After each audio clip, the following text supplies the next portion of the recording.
Alright, in this video we'll be going through Kirchhoff's voltage law. Before we go through the voltage law, we need to remind ourselves what is voltage. Okay? Voltage, by definition, is the difference in energy of each unit of charge between 2 points in a circuit, okay?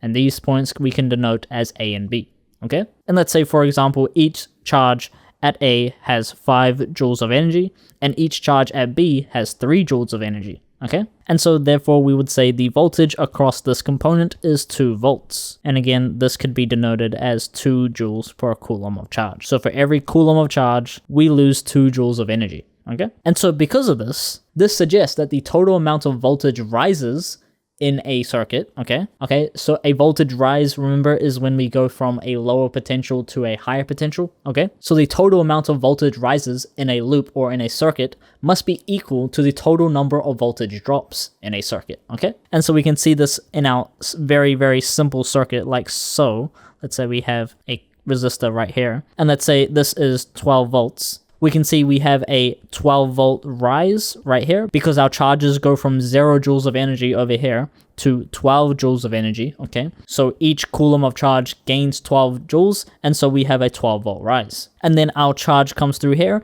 and we have a 12 volt drop, okay? Which, if we point the arrow in the opposite direction, we have negative 12 volts, okay? Because remember, our arrow always points to a voltage rise. As you can see, our total voltage rise is equal to our voltage drop.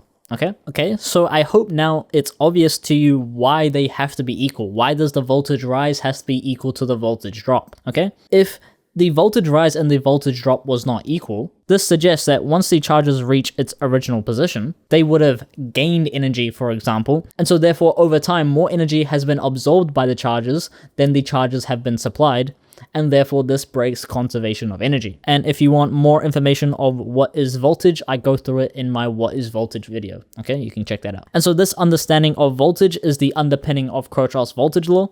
Okay, and so what is exactly Kirchhoff's voltage law? Kirchhoff's voltage law states that the algebraic sum of voltage rises around a loop in a circuit equals 0. Okay, and so I think this is best illustrated via an example. Let's say we have our power supply right here, and we have a resistor over here, and we have another resistor right here, and these are connected together. Let's say the power supply has a voltage rise of 5 volts, okay? And then as the charges come through, we have a voltage drop of 3 volts. What is the voltage across this resistor? So if we were to apply Kirchhoff's voltage law, let's say we start from over here, we can see we have a 5 volt rise, and so that's positive 5 volts. However, we have a 3 volt drop, okay? And so because our voltage law states that it is the algebraic sum of all voltage rises across a loop, okay? This means that a voltage drop will be the same as a negative voltage rise, okay? And again, I go through that in my what is voltage video, okay? And then we assume that we would have another voltage drop across our resistor, so we have negative VR, and that's all equal to 0. And so therefore 5 minus 3 is equal to 2 minus VR, and that's all equal to 0, and so therefore 2 is equal to VR.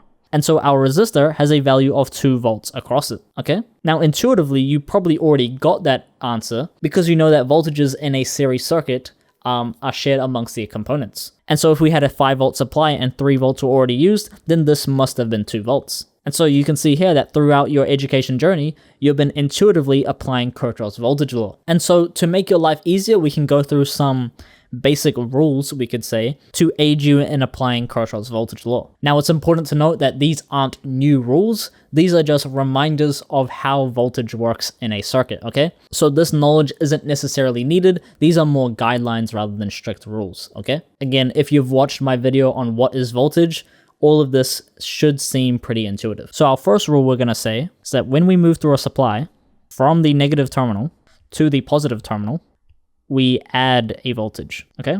And so that would look like a plus scenario like this, okay? And so if we were to draw that out, we would have our negative terminal here and our positive terminal here, okay?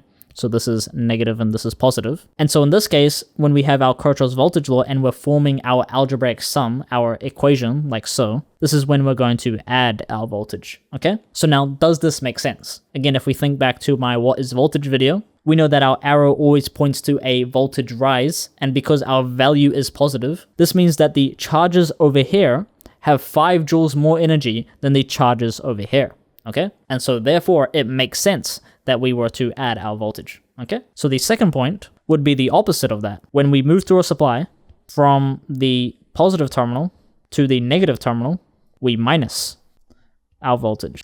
Now, if we were to take our exact scenario and move it down here, in this scenario, we took our charges coming from the negative into the positive, okay? From the negative to the positive. In this scenario, our charges are coming to the positive and then through into the negative, okay? And so therefore, our charges had 5 joules more energy and they lose 5 joules of energy, okay? And so yes, it would be correct in this case to say that this is negative 5 volts. Okay, because again, our charges are losing energy, and so obviously we would minus. Again, as you can see, these are more as guidelines rather than strict rules because they are just extensions of our understanding of what is voltage. And the third point is when we move through a component, we subtract voltage. Okay, subtract minus, same thing, okay? And so obviously that goes back to our understanding of what is voltage once more. When we go through a component or any electrical device, our charges are going to dissipate energy, and so therefore once the charges leave the component, they're going to have less energy than when they entered the component, and so the charges have more energy entering than they do leaving, and so this looks like a voltage drop, okay?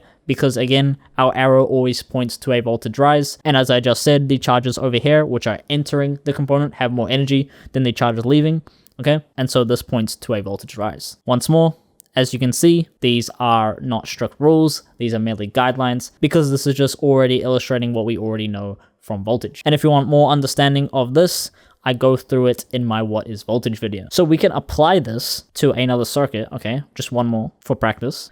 And let's say we have a 12 volt supply, okay? And then it comes through and we have a resistor right here. And we're met with another supply like so, and this is a 4 volt supply. And we have a 3 ohm resistor right here, and this is 5 ohms we could say. And we are met with a 2 ohm resistor right here, and we join back to our supply. And so can we find the current in this circuit, okay, using Kirchhoff's voltage law? Well, let's start off over here. We can see that we have a 12 volt rise, so we can put plus 12, and our charges come through here, and we're met with a voltage drop, okay, because we're going through a component. Now, we're not given a voltage, but we know that this is a series circuit, and so our current is the same all the way through, and so we can denote our current as I, okay? And we know our V is equal to IR, and we're given the resistance. And so our voltage is equal to 5I. And so this is 5I.